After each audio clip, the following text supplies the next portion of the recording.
What's on, ladies and gentlemen? My name's Ross, I like games, and today we got some green Digimon. And you know I am always a fan of green Digimon.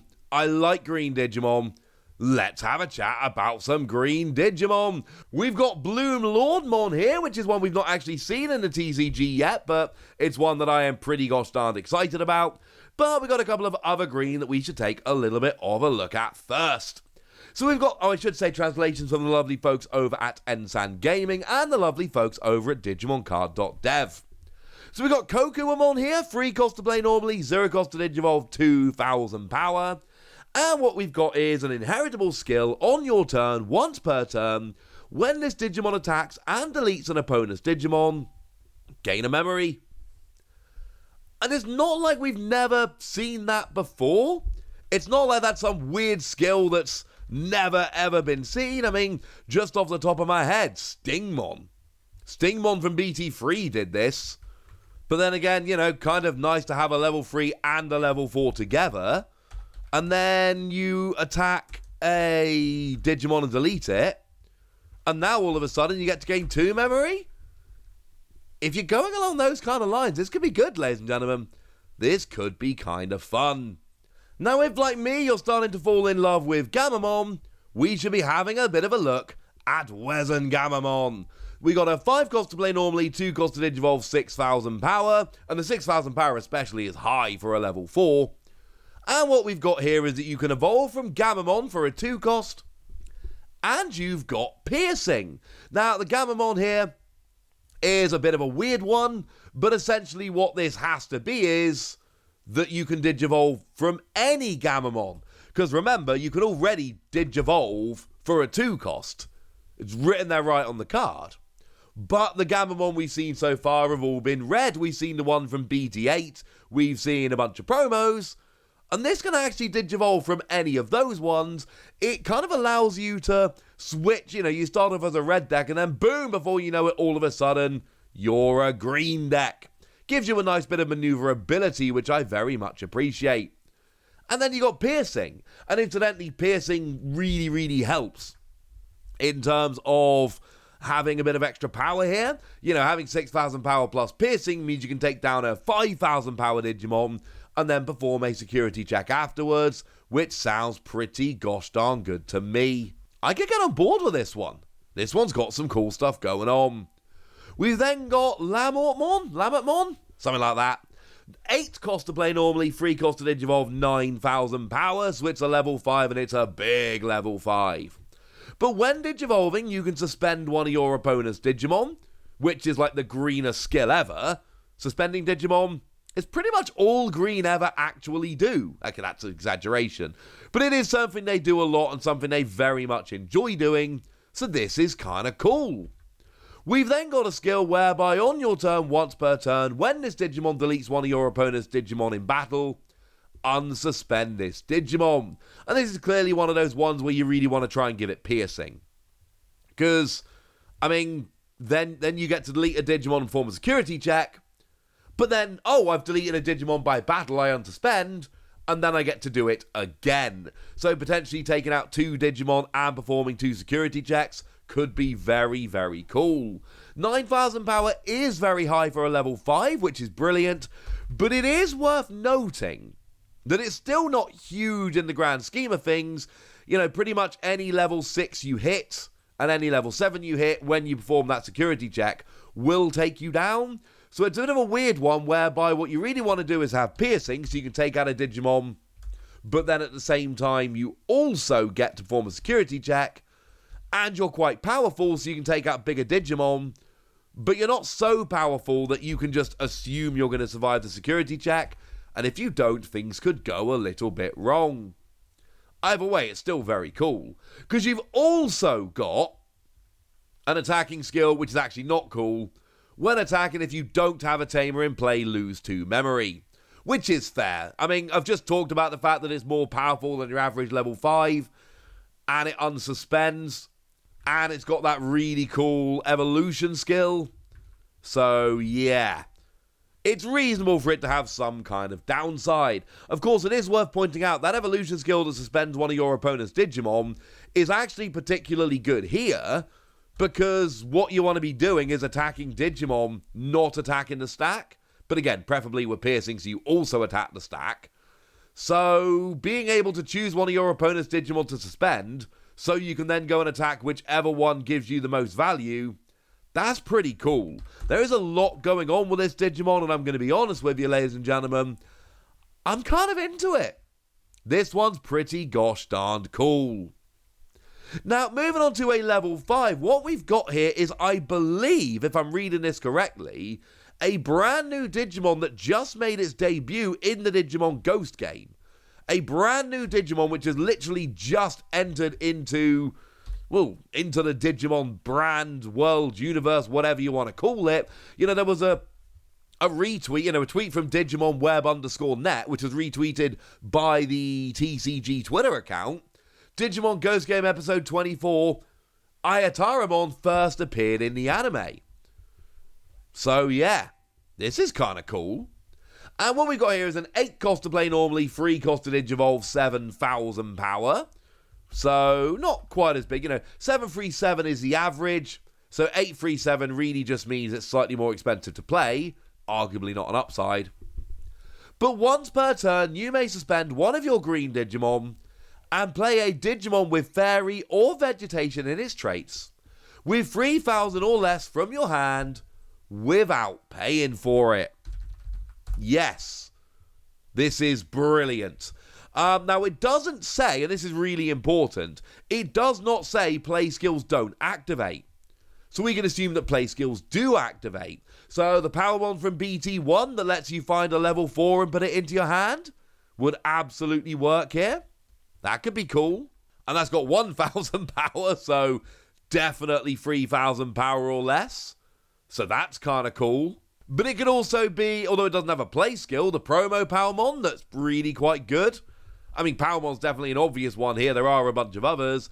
In terms of play skills, I think you've just got the BT1 Palmon, but there are a bunch, just in terms of vegetation at least, but there are a bunch of very cool things you can do here. So, yeah, this is brilliant. Like, this is genuinely really good. And the thing is, it's a main skill. It's not a play skill. It's not an evolution skill. Now, it does say that you've got to suspend one of your Digimon, but essentially, if this is going well, what's happening here is you're suspending one of your Digimon you don't want to use right now so that you can play a new Digimon ready for next turn. I love this. This seems really, really good because you can just play extra Digimon. Yes, you got to suspend one of your green Digimon, but that hasn't stopped us using Digivolution as a skill. So why would it stop us doing this? Just putting that out there. And then we got inheritable skill. Once per turn, when one of your Digimon becomes suspended by an effect, gain 1 memory. Now, it's on your turn, not your opponent's, and it's got to be suspended by an effect, not because they attacked.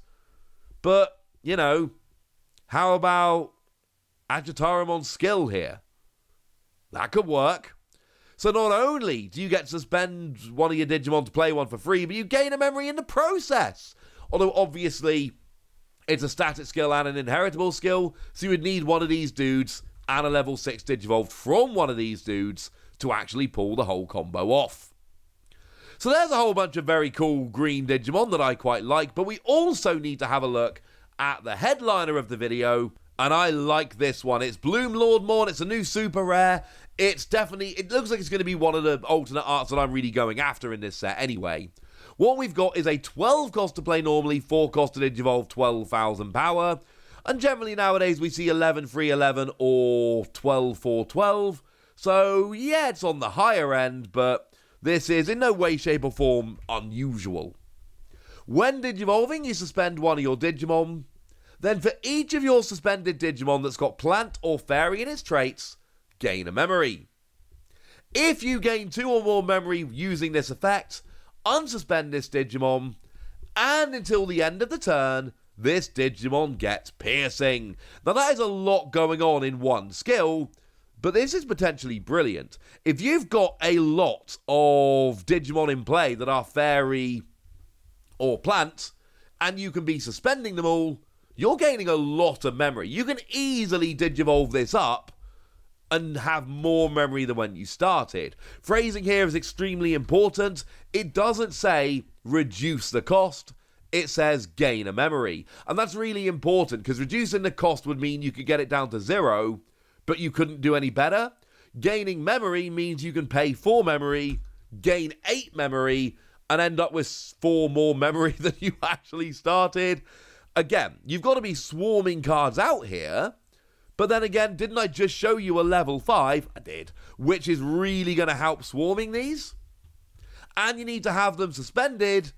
But I just showed you a level 5, which is going to help very much indeed with actually getting your Digimon suspended. Plus, you've got that Digisorption skill I mentioned a moment ago, where you suspend one of your own Digimon to reduce the evolution cost, which would absolutely work here. And I like this. I like this very much indeed. Because if this works properly, what you essentially do is Digivolve up for, well, potentially minus cost, and then you unsuspend and get piercing.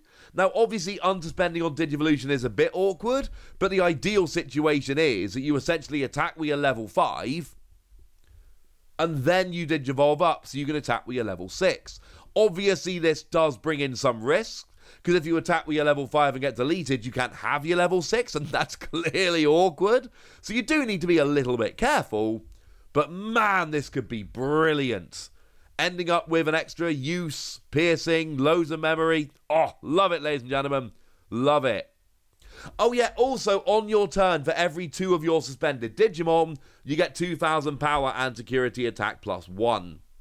So even if you can only suspend 2, you end up with a 14,000 power level 6 with security attack +1. That's crazy good. And bearing in mind, the turn you Digivolve, you've also got piercing. So you can be taking out a 13,000 power level 6, which by any stretch is a big level 6. And then taking out 2 security as well. And you've got 14,000 power. Unless you hit a level 7, I'm assuming you've not boosted your power anymore. Obviously, that is possible. Unless you hit a level 7, you are going to survive the security attack. There's a reason I'm so excited about this card. Partly it's because I pretty much just default to playing green, honestly. I like playing green decks. They make me happy. But also, I'm gaining memory, so I'm potentially Digivolving for free. I've got synergy with that level 5, and there's probably some others coming along the line very soon that are also going to give me a whole bunch of cool synergy with Fairy and Vegetation Digimon, which sounds awesome. And then I've got extra security attack, and I'm big and powerful. And bearing in mind, if I've got 4 suspended Digimon, then all of a sudden I've got 16,000 power and security attack +2, and we've only seen 2 Digimon in the history of the game that have got 16,000 power. This is nuts. Absolutely nuts. And clearly stuff like Digisorption and your Ayataramon, however you pronounce it, these are going to be absolutely brilliant in this particular deck. And we might as well finish off having a look at an option card because it was revealed with BloomLordmon, and it's clearly got BloomLordmon on the artwork. And look, it's clearly supposed to be for this dude, alright?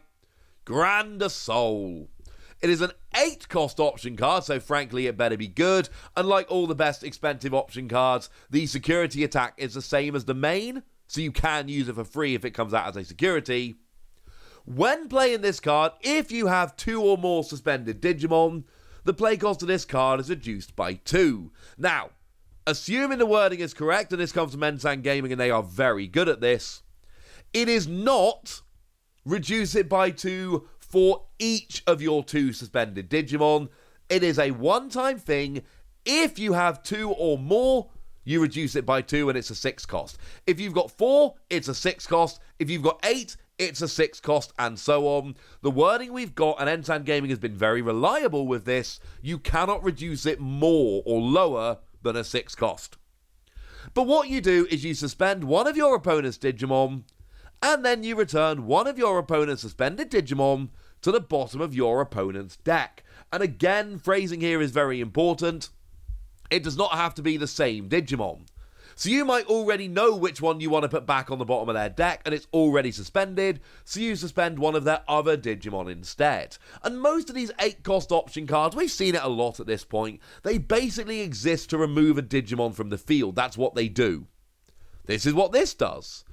And sure, it's kind of convoluted, but what you can do is literally just play it, suspend one of your opponent's Digimon, and then put it to the bottom of their deck. And deck out's not a big thing in Digimon. Most of the time, if it goes to the bottom of their deck, it's basically gone for the game. So, if played properly as a 6-cost option card that takes one of your opponent's Digimon and puts it on the bottom of their deck, yeah. I'm all in, ladies and gentlemen. I'm all in. I think I found the first deck from BT10 where I'm like, yes, I'm playing around with that. But now, ladies and gentlemen, I want to know what you think. I want to hear your opinions. I want to know anything you want to tell me. I want to know if this is as good as I think it is or whether I'm blinded by the green loveliness. So let me know in the comment section. Go nuts! Be nice. And then make sure you like this video, subscribe to this channel, follow me on Twitter at @TheWasi. That's where we talk Digimon and a whole bunch of other card games. And please do consider checking out patreon.com/PTCGradio, where you can support the channel, get some bonus podcasts and all kinds of fun things. But by far the most important thing, as always, look after yourselves till next time, would ya? Thank you very much for watching. My name's Ross, and you've been watching Wasi Plays.